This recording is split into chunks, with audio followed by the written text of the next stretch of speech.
Well, good afternoon, everybody. My name is Jennifer Scheich, and I am the editor of Farm Journal's Pork. I'm also a co-chairman of the Education Committee for the Livestock Publications Council with Angie Denton. And one of our favorite things to do is to help organize coffee and collaboration opportunities each month. Our goal is simply to create a way for us to stay in contact throughout the entire year. We get a lot of great value out of our Ag Media Summit event in the summer, but this is just one way that we can have a touch base to be able to share ideas and to be able to learn from each other. And I'm really excited to see a nice group of you guys popping on. I know this is a new time, so I know it's a little bit scary to try something new, but this will be recorded. So if you know of people who wanted to be a part of this, but they weren't able to jump on, we'll make that available on social media later for them to see. With that, I also wanted to do a quick introduction. Stacy Fox, our new LPC Executive Director, just wanted me to let everybody know that if you guys need anything or have any questions, please don't hesitate to reach out to her. Maybe Stacy can throw her new email there in the chat for everybody to see. So if you guys need anything, she's been wonderful to work with as a board member, and we're just really excited to have her on board. So with that, I would like to introduce you to my friend, Athena. Can I call you my friend now? You can, with as many conversations as we've had, I think that's fair. So she's awesome. I got to know her working on some stories about mental health. And I know that's a topic that quite a few of us have covered in depth already. It's something that we know is of interest and of importance to our readers, but it's also important for us to think about ourselves. I feel like as a journalist, it's very easy to be to be consumed with the people that we're writing about because their stories become a part of our story. And some of those stories that we've been covering are heavy ones. And not to mention stress, deadlines that are always looming, the pressure to be successful and to be competitive. There's just a huge laundry list of things that I could share of why I think it's important for us to talk about our own emotional well-being. And so Athena is a social worker, and she owns Restorative Path Counseling and Wellbeing, and it's a new business that she's opened. When I first met her, she was working with swine veterinary students at the University of Minnesota. I'm saying that right. And she loved that, but she decided to start her own business because she kind of outgrew that. So I'm going to turn it over to you, Athena. Can you just tell us a little bit about how you got into the role that you're in today, and tell us a little bit about your background in agriculture, because I think that's one of the things that makes you so interesting to me, because you relate to what we deal with every day. Okay. That's a big question. Let's see if I can talk myself through that big question. So my name is Athena. I have lots of last names. My joke is I don't ever expect anybody to pronounce either of them. Athena is good enough for me. I am a clinical social worker in the great state of Minnesota, and my boundaries for my mental health practice are, as of right now, the great state of Minnesota. Eventually, I will maybe consider licensing myself in other states, but for right now, Minnesota is it. Clinical social worker just means that I can diagnose and treat via therapy. I have been a clinical social worker for a decade almost, which is mind-blowing to me. And how did I get here? Well, in graduate school, I landed an internship for a year at the University of Minnesota College of Veterinary Medicine and Veterinary Medical Center, where I spent that entire year learning about the ways that social work and veterinary medicine intersect so perfectly, spending a good amount of time honing skills on the human-animal bond, and not knowing that I already had a lot there, and I will cover that in a minute. And then going further as my time evolved. So I was there for a year as a student. I left, and about a year and a half later, they called me and said, "Hey, how about a job?" And then I spent a decade there, which I still can't believe it was that long. During that second chunk of my time, I really started working with students, and that's when the first pieces of research on veterinary suicide and suicide in agriculture and suicide in farmers and ranchers. All of that really started coming out, and it became a passion of mine. Job now. I left the University of Minnesota a year ago and I started my private practice because I knew I could do more and I could have bigger impact. And here I am doing that exact thing, and I love it. I also have 2 little boys who I knew I was not spending nearly enough time with, and this allows me to do that differently. So they are a big motivator for me. My background beyond professional. I am a Southern Minnesota rural farm kid through and through, and I know I don't always give that vibe off. I've heard that a million times. I grew up on a farm south of Mankato. Oh, that's the biggest town that most people might know. And on that dear thing lives my parents still. So that's my safe space when chaos happens, when I feel stressed, that's where I go to. But beyond that, my dad is a farmer. And I have spent my entire life in this world. I was a 4-H'er, started showing pigs when I was in kindergarten. So they were way bigger than me and went all the way through high school. My dad is a finisher for swine. So we get little pigs. They're like 25 to 30 pounds. And we get them to market weight and then we send them off. And we've done this more of my life than not. And so I have become very familiar with a number of things that impact rural farmers, impact producers, impact families in that world. And unfortunately, I also get to say I have seen firsthand what trauma can happen in that world and how hard it can be and all of that stuff. Did I touch all of it? I hope I did. You did. You're doing great. You're doing great. Awesome. Well, let's jump into that. We're, as journalists, like I said, I think we get so busy covering everybody else's story, or at least I know that I do.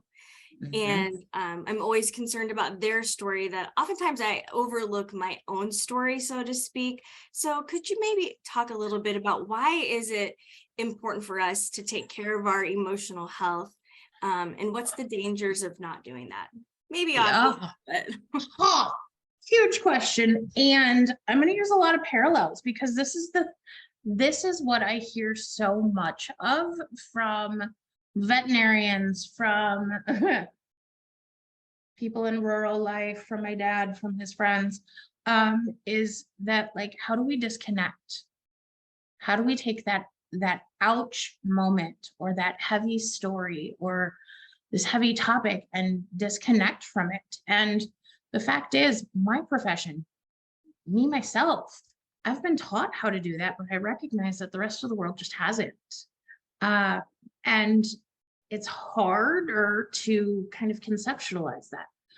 One of the ways that I recently kind of stumbled into is our culture really likes empathy right now. It's so heavily emphasized in so many ways. Empathy is great, except empathy brings that ouch really close.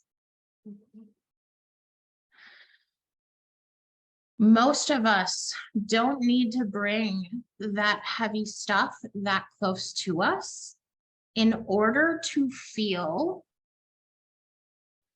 compassion for the people who are experiencing the difficulty themselves. And I was able to kind of delineate this recently, in that empathy allows that painful piece to roll in really, really close. Compassion keeps it at an arm's length.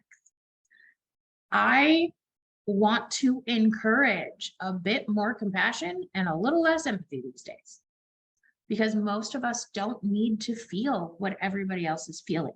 We don't need to put ourselves in that space, because it's not ours.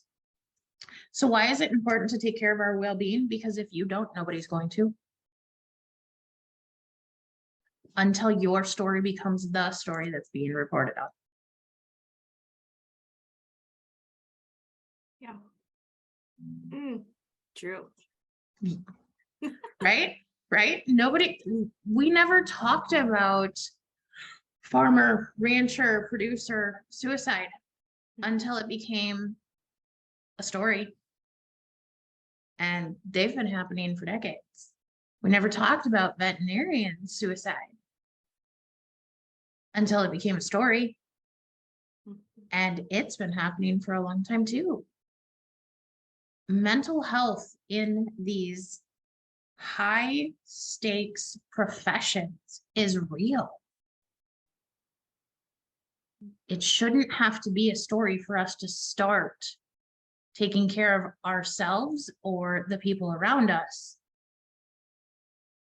so that we don't get there. So one of the things that we've talked about before is, you know, farmers often just push through, you know, like, well, you know, at some point things are going to turn around, and, you know, we've talked about how that really doesn't work very well. So why doesn't it work to just keep pushing through? Because quite frankly, I know a lot of the faces on here, and I know that you're push throughers as well. We're just like, well, we'll get through the next deadline. We'll get through this next issue. I'll reach that next goal. I'll push through to that next level. But what are the dangers of just always pushing through? Yeah. So even listening to you say it, and I've heard this so many times, the mentality around push through is that at the end of this chunk that we are pushing through, there is a rest period.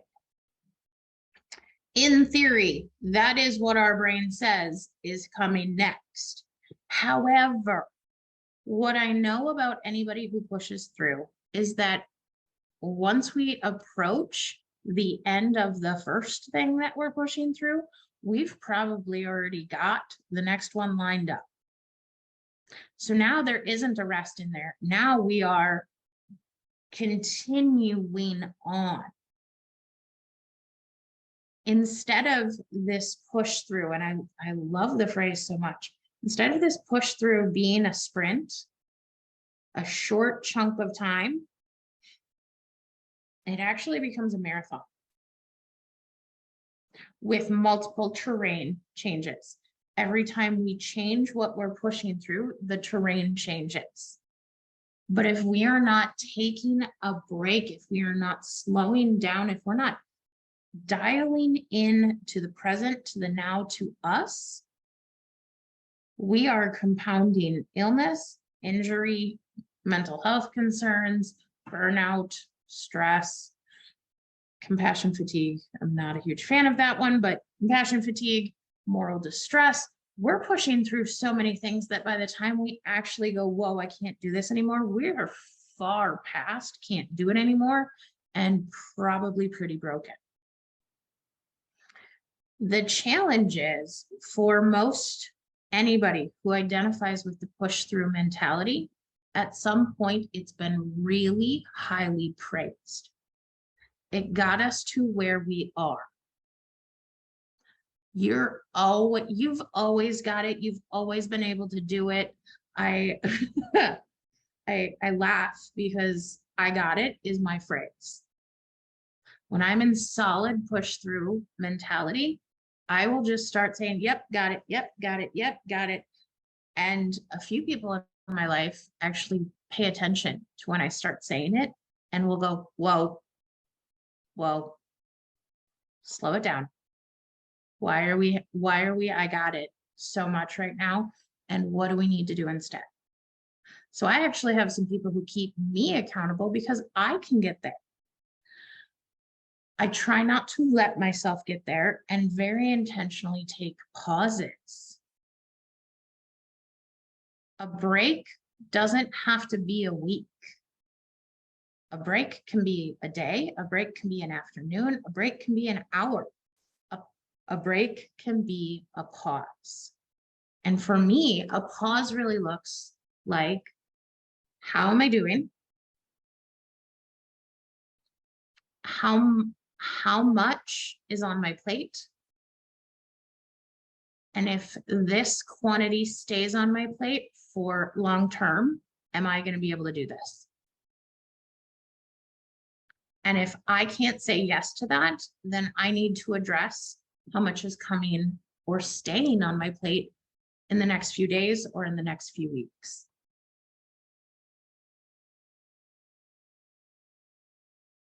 I also will admit I have a super supportive spouse who will go, is there a space in your schedule this week where you can carve out some time for you? Yeah, I can do that. Mhm. Has he always been like, has your spouse always been like that? Or have Yes, yes, yes. I will say my spouse is probably one of my biggest cheerleaders, Mhm. next to my parents. And he is so great because he recognizes the heaviness to the work I do Mhm. and how much it potentially could take from me. Most of the time doesn't, because I have really good boundaries, but how much it could take a toll on me and encourages me to build up those reserves if it does start to take a toll. Mhm. He jokes that his job is not life and death. He's an accountant. Some people might disagree that that's not life and death, but he recognizes that for me, life sometimes actually is on the line, and that I deserve to be the best me. He deserves the best me. My kids deserve the best me. So do my clients. Mhm. And that means taking intentional time for myself. Yeah. I'm going to jump and add a piece. One of the common misconceptions when people hear, taking time for themselves is they think that that means they need to relax, and therefore relaxing means sitting still. Okay, I am going to guess that there is at least a handful of you on this Zoom today that you would vibrate beyond what you could tolerate if you had to sit still long term. Relaxing doesn't have to equal sitting still. I can relax and go for a walk with my kids. I can relax and take my dogs for a walk. I can relax. Oh, no. I can relax and organize my kids' dressers. Now, to some people, that's bizarre, but that is really, really an awesome task for me to take on. And sometimes the task list is really high, but my need to take care of for myself is also really high. So those are those times where I'm going to go, I'm not going to sit still. I'm going to do something that feels good, that makes me feel like I am relaxing, but is also allowing me to tackle one of these tasks that's nagging me in the background. Okay, so are you talking about mutual care? Little bit. So I'll jump back. Adam's got a question. I'll jump back to that, but I feel like I'm like, okay, this is where I'm understanding, because you made me realize that maybe there's some good to come out of like my desire to do, like, have an hour to do the laundry by myself at night. It's like my unwind, but I'm getting something checked off my list. I feel good about that. Yeah. But I also, like, nobody wants to help me do laundry, so nobody comes in there and bothers me. So is that, talk a little bit about what's mutual care versus self-care, because our society is just like blah, blah, blah, self-care. And to me, that's, I feel guilty about that. So. Yeah. And I'm seeing the guilt comment over here, so I'm trying to ignore that, but guilt. Yeah. Okay. So yes, our society loves the topic of self-care, but doesn't really like to talk about what that looks like or how that fits into daily life. And And I typically talk about self-care in kind of a joking way because most of the time it's talked about as, long walks on the beach, bubble baths, and chocolate. Well, okay, chocolate's great. Love it. It's a whole soul food that has its own nutritional piece, but that's not really self-care. Bubble baths, whatever. And I don't live by a beach, so that's not going to work. Self-care is those things that allow you to feel like a wholer, better, more present version of yourself. Most people tend to tell me about how guilt rolls in when we take time for ourselves, because there are other things that I should be doing. I should be productive because, again, our society really, really loves productivity a lot. And so productivity outweighs taking care of ourselves. Yep. Sometimes self-care is a really hard sell. So I have really landed a lot of my focus on, especially with my clients, mutual care, because most of us can figure out a way to do something for ourselves that also does something for someone else. That feels like an easier sell. Your laundry example, I'm feeling like, yes, sometimes quiet space and folding some laundry is really great. If you have small children or have had small children, being able to take a shower without a kid banging on the shower or the door, that is solid self-care. I could argue maybe even mutual care if it's been a few days. For me, mutual care is one of my favorite. Mutual care is baking. And I've told you this, Jennifer, multiple times. I love to bake. Sometimes it's hard for me to believe or find the time to carve out for that. But when I need it, I will go to it. And I don't bake like a pan of cookies. We're talking, I bake in quantity. I don't know how to bake little quantities. And so my whole kitchen ends up filled with baked goods. It's really rewarding. I don't want all of that in my house. So then not only can I feed my kids, my family, but I start dispersing it through my neighborhood. I give it to my neighbors and other family members. And doing that feels good to me. Thinking about it, I recently took on a couple art project for my 3 nieces and nephew. This was a 1.5-month undertaking. It took a lot of my time. And at one point, my husband looked at me and he's like, "You are giving way too much to this." And I said, "But you have no idea what it's giving me." Yeah. Being able to give these things to my nieces and nephew and see their faces. I rode a high for about 4 days off that one. Mm-hmm. I felt really good. That was such great mutual care for me. Yeah. So creating, involving yourself in things that allow you to feel like you've tackled something that helps your family, helps a friend, helps. And I'm not just saying just give openly, give freely, but kind of selfishly give. If this feels good to me and it's helping somebody else, that is mutual care. I'm all about that. If mutual care can open the door to more self-care or allowing you to feel like self-care is more okay, then we've done some good things. Yeah. It's funny. I feel like the mutual care might be the things where those closest to you might want, what are you, why are you doing this so much? Because I love to take photos of my kids doing things. And I, over the years, started realizing that, I'll just take pictures of their friends. Then it was like, I'll just take a picture of the whole team, because there were times that I realized like that kid doesn't have a mom who takes pictures of him.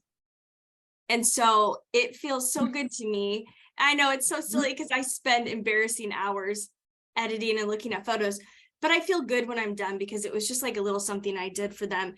And it shows that I care and that I just wanted to do that. And it's, like when they make them their Facebook profile pictures or something silly like that, I know that's dumb, but it's like rewarding to me, and it's kind of mindless. So like, it's a fun challenge, it's mindless. But then as you were talking about that, I'm like, oh, that's mutual care, I think, for me. 100%. You recognize somebody on the team that could go through this phase of their life without a photo to look back on and go, I did this thing. Mm-hmm. And if it feels good to you, and this is the piece that I need to add, and you have the capacity for it. Yes. Yeah. Right. We need to be better about recognizing our capacity. But ultimately, when it comes to that capacity component, what I ask people to think about is it giving you more than it's taking? Because if the answer to that is yes, then I'm still going to be okay with that. Yeah. Autumn, did she answer your question for you? Not really. We want to get into that because I thought, do. Good question, Autumn. Guilt.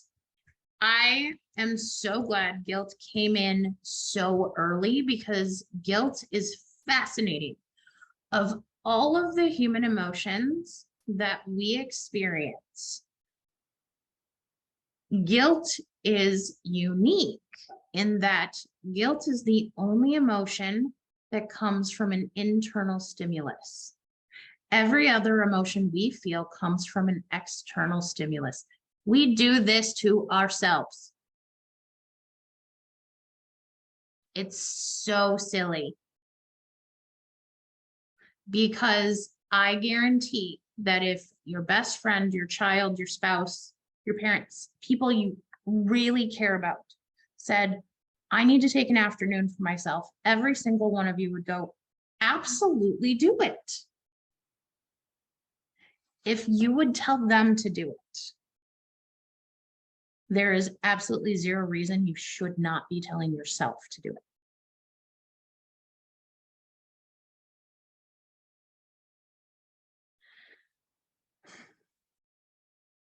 Most of the time, guilt comes in when we are negotiating with that productivity side of ourselves.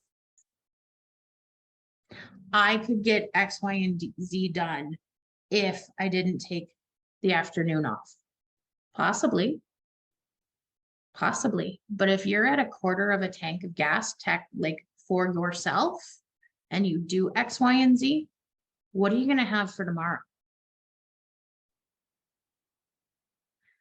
If you're at a quarter of a tank, and I use this kind of analogy a lot, is I think it's really important for us to kind of recognize where our gas tanks for what we do, who we are. If I did a quick scan of myself today, I would say solidly half a tank. The snowstorm that rode through Minnesota yesterday has taken some stuff out of me. My commutes have been way longer than I needed them to be. I'm solidly at a half a tank. Okay, so if I'm at a half a tank, what do I need to do for me today to make it so that tomorrow I'm either still at a half a tank, or maybe I can get up to 3/4? But I don't want to be lower than I currently am. So if you're at a quarter or half, wherever you're at, and doing those tasks is going to take more, and you don't have that to give, this is a perfect time to take a couple of hours or an afternoon. And if I'm all about a little negotiation with self. If it needs to be that you need to feel like you were productive in that time for yourself, make it things that you actually enjoy doing versus should be doing.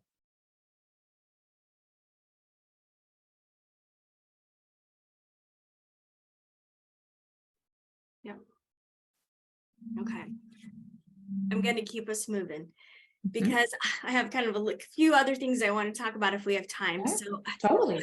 one of the things that, you know, I hear a lot about, and I think particularly we talk about it a lot in veterinary medicine, but also, you know, we talked about it in my recent story about employee emotional health, like, and how difficult it is in the sow barn, for example, because you're just experiencing a lot of hard things, you know, death.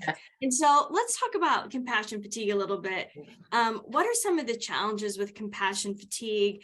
You know, in some ways, I think that journalists that write about hard stuff might experience that too a little bit. Yeah. So anybody, any profession that gets to sit in heavy, hard stories for any length of time and experience some level of vicarious trauma or secondary trauma. So hearing about death in a sow barn, that's not going to be a fun day or fun multiple days or fun weeks because you're going to have to write about it. Like, you are going to relive some components of that secondary trauma. That is heavy. Compassion fatigue is really an interesting concept to me. And I have wrestled with this for years because the way I see it, compassion fatigue is a really strange idea. And I don't think it fully encompasses all of what we see most of the time.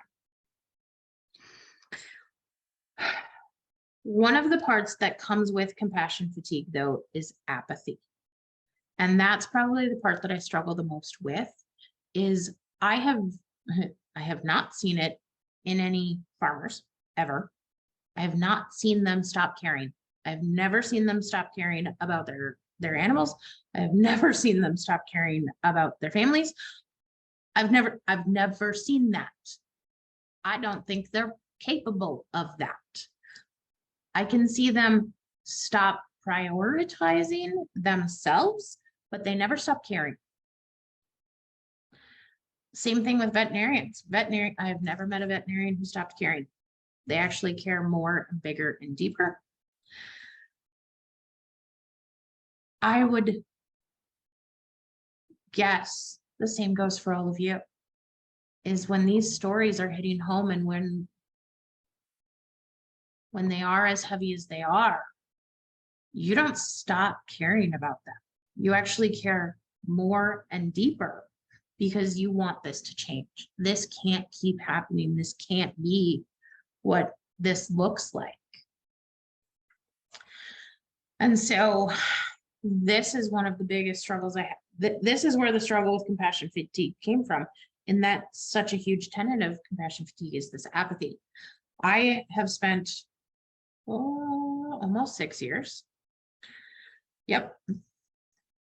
Almost 6 years talking about moral distress and the way that a number of situations that happen in everyday life for a lot of professions, including my own, we are put in situations where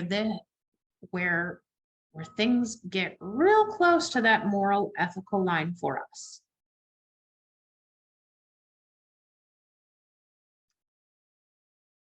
And we might not have the autonomy to say, nope, I'm not willing to get that close to that.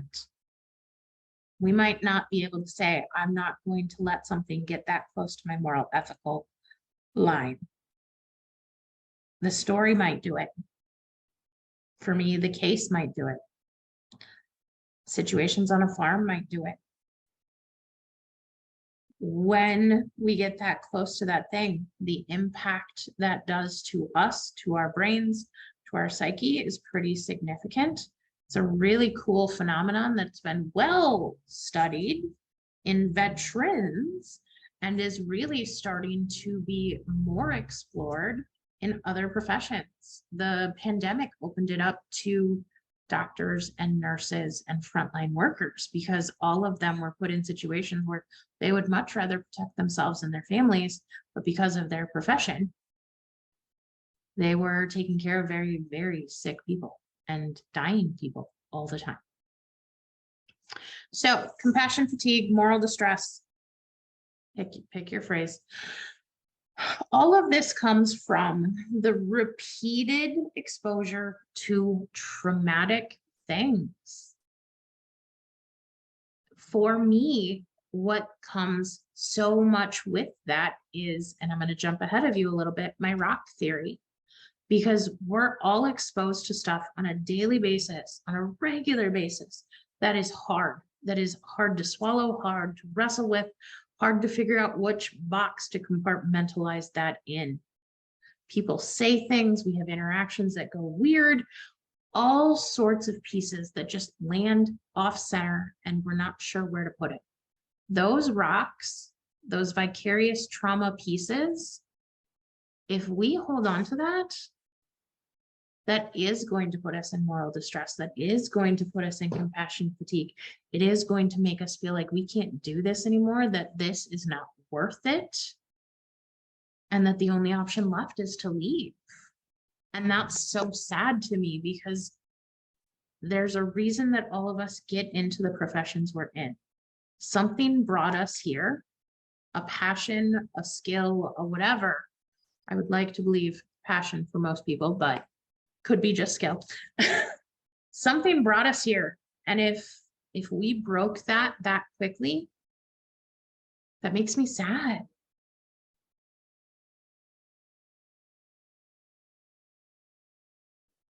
Yeah, that was a very, I'm glad that you went there with the rock theory, because I don't know about you guys on the call. I feel like we're having this conversation. I'm like, oh yeah, there's all these other people too. So please feel free to jump in.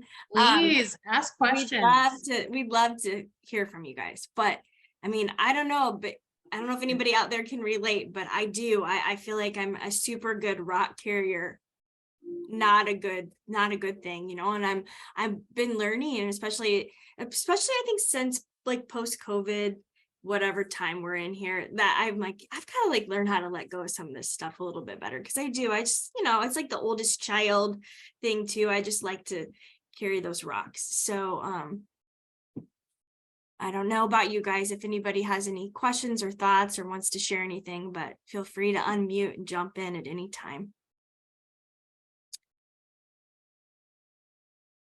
Yeah, and I guess I was pulling something up. Sorry, I'm looking over here on my screen, but one of the things that you said before that really helped me think about it too is, you know, that we get to choose how long we want to carry those rocks. And we also can just say like, yep, this thing happened to me, this situation occurred. Yeah, I'm potentially changed because of it, but I don't have to keep carrying this rock around. I can just set it over there and I can move forward with what I gained. Any thoughts on that, or do you want to elaborate? You can say that better than I tried to summarize. Totally. These are those small day-to-day pieces that happen all the time, right? So somebody cut me off in the school drop-off line, or somebody, you know, door dinged my car in the parking lot, whatever. The kid used a tone and you were like, hey, now what was that about? You were not old enough for that tone yet. Whatever it is, we pick up those little pieces all the time and go, oh, that must be mine. Let me throw that in my backpack of life and keep on strolling. The problem is we can only carry one backpack at a time, like very really. And if you pick up every rock and hold on to every rock, your backpack's gonna get real full real quick. Most of these things we don't need to carry. Most of these things we can go, that was unpleasant, but that does not need to define my minute, my day, my week, my month, my anything. I started giving out rocks, and yes, I legitimately give out rocks to people because I have found that the visual components of this is so much easier to grasp. So I give out rocks all the time to people for situations that seem silly, or are less silly. If I think about one of the first rocks I ever gave out, it was for a vet student who was part of their first abuse and neglect case as a student. And they just could not get rid of some of the images and information from that case. And it had been weeks. And they were very, very soon going on a vacation to the Boundary Waters, which I was like, well, that's perfect timing. Thank you.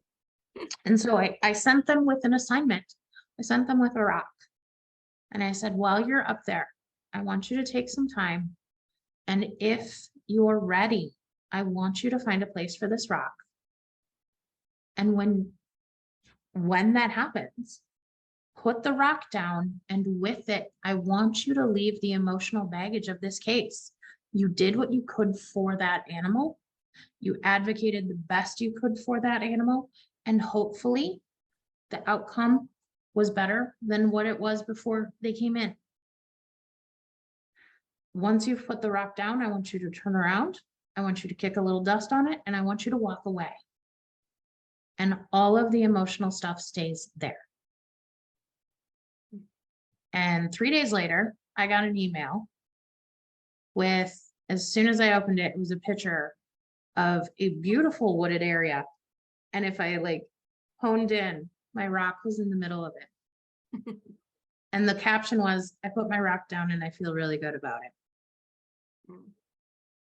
Since then, I have been told that I have rocks in Lake Superior, in the Boundary Waters, in the Pacific Ocean, at the Space Needle in Washington, in Seattle. One of my favorites, there was a pile of dog poop near the U of M, and a rock landed in that. And I was like, for that rock, that was a perfect space for it. But I have rocks all over the place. People send pictures to me all the time and say, hey, I finally was able to put this rock down and I feel really good. Yeah. It can be so powerful. Yeah. Okay, I know I'm coming up on, it's 1:15. And so if people need to run, like, we recognize that, feel free to jump off. We're super glad that you could join us for this.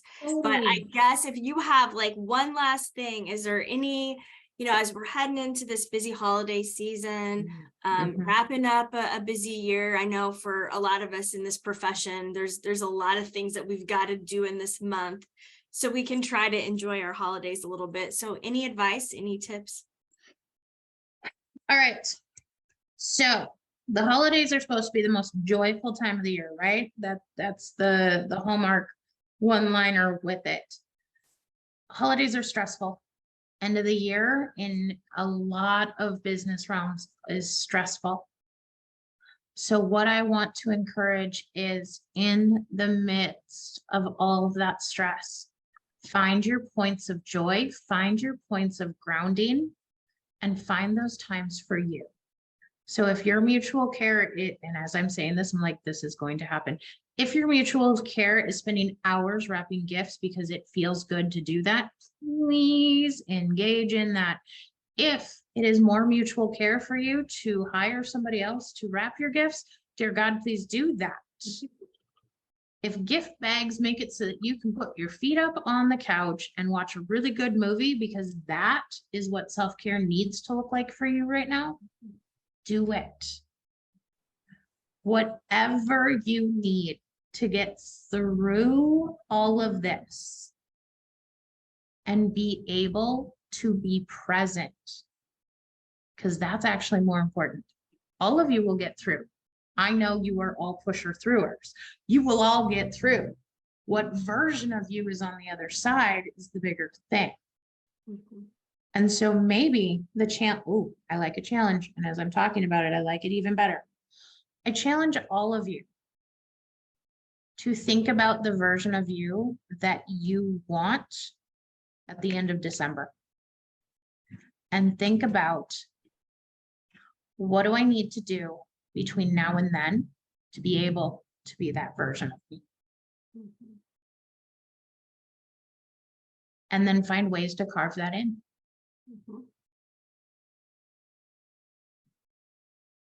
Love it. I think it's a great challenge.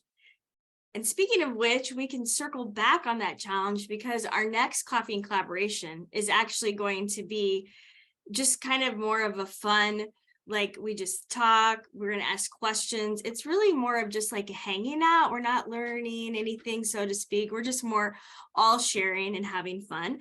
And we might have a few little fun things up our sleeves yet, but that date, and Angie, just double check me, I believe is Wednesday, December 14th. Is that what you have? Or Stacy? I'm pretty sure that's the date that we've scheduled. So I feel bad. I have my email shut off so it doesn't ding at me during this, like my doorbell just did. So apologize for that too. I think the 14th's right. Okay, awesome. Well, I hope you guys can come back and join us then. I hope that you were able to take away a little nugget from Athena. I know that I was sitting here trying to not act like I was typing, but I have tons of great stuff that I jotted down too, because it helps to have somebody else remind you of truth. And I think there's a lot of great truth shared today and insights, and we just really appreciate your time. Absolutely. Thanks for inviting me. It was fun. It was fun. I appreciate it. And thank you guys for joining us. I know you're busy too, and it was a different time. So thank you for making it work. And we will share this on social media so other people can enjoy it too. And if you guys have any questions or need anything, don't hesitate to reach out. I'll put my email in the chat as well. So I hope you guys all have a wonderful rest of your day.